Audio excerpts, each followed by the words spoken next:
Sejarah perjuangan kemerdekaan Indonesia melahirkan banyak nama-nama besar. Salah satunya Kiai Haji Agus Salim yang punya rekam jejak panjang dalam perjuangan bangsa Indonesia.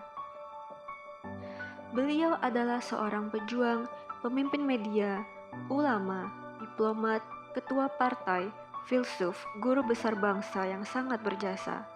Perawakannya kecil, berkumis, berjanggut dengan ciri khasnya yang selalu mengenakan peci. Kepiawaian dalam berpolitik, berjiwa bebas, tegas, berani bersikap, dan mendobrak tradisi, menjadikan dirinya dikenal dan disegani banyak orang. Agus Salim pernah bekerja di Jeddah, Arab Saudi, sebagai penerjemah di konsulat Belanda antara tahun 1906 hingga 1911. Ia kemudian mendirikan sekolah HIS sebelum kemudian masuk dunia pergerakan nasional.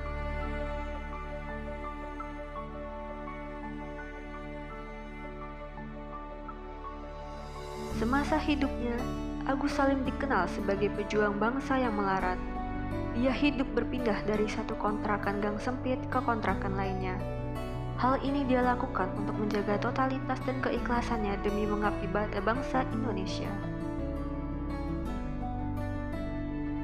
Sepanjang karirnya, Agus Salim banyak berkiprah di dunia jurnalistik.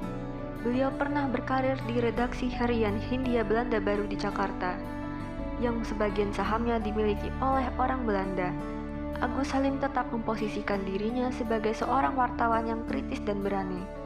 Lewat koran yang dipimpinnya, ia pernah mengkritik masalah perburuan di perkebunan Belanda di Sumatera yang ia nilai penuh dengan praktik eksploitasi. Sebagai diplomat, Agus Salim merupakan seorang poliglot yang menguasai setidaknya 9 bahasa asing, yaitu bahasa Belanda, Inggris, Jerman, Prancis, Arab, Turki, Mandarin, Latin, dan Jepang. Bung Karno memuji kecerdasan Agus Salim. Kiai Haji Agus Salim merupakan guru saya terutama tentang sosialisme dan politik internasional. Ia sangat broad-minded, terpelajar, lucu, dan ulama yang intelek. Agus Salim merupakan salah satu tokoh Islam yang memiliki jiwa toleransi yang besar, yang memperjuangkan kemerdekaan keyakinan yang setara bagi semua warga. Baginya, keragaman agama dan keyakinan merupakan kehendak Tuhan. Terbukti ketika sang adik, Khalid Salim, memutuskan untuk beralih keyakinan ketika di pengasingan. Agus Salim tidak kecewa dan justru bersyukur karena sang adik lebih dekat dengan Tuhan.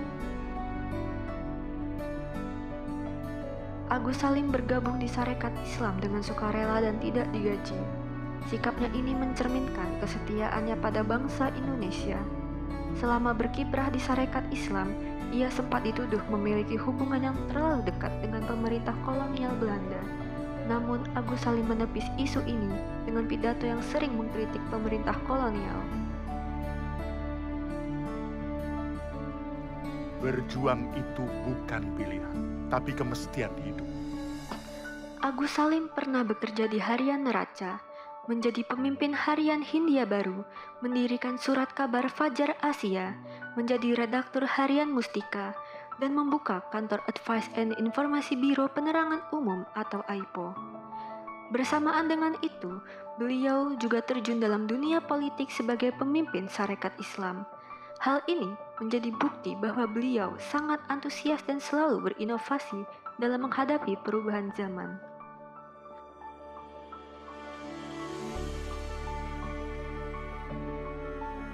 Di saat bangsa Indonesia bekerja keras untuk mendapatkan pengakuan internasional atas kemerdekaannya, Agus Salim ikut andil dengan hebat saat berdiplomasi sebagai utusan Indonesia. Ia sangat piawai dalam membangun kerjasama yang sinergis hingga mendapat julukan sebagai The Grand Old Man.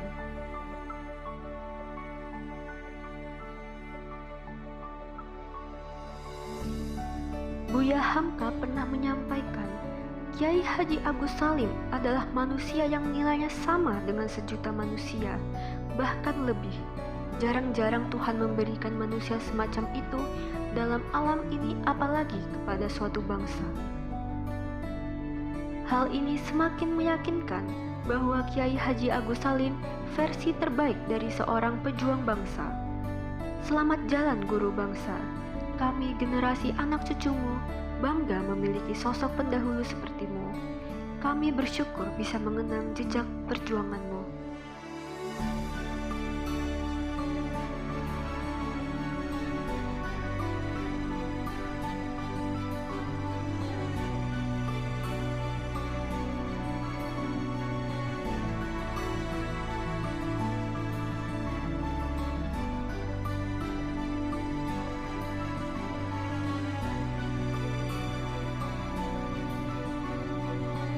Dan menyadarkan bahwa setiap putra bangsa itu harus berjuang. Perjuangan tidak akan pernah selesai. Walaupun nyawa taruhan, aku akan tetap berjuang di sini. Paham?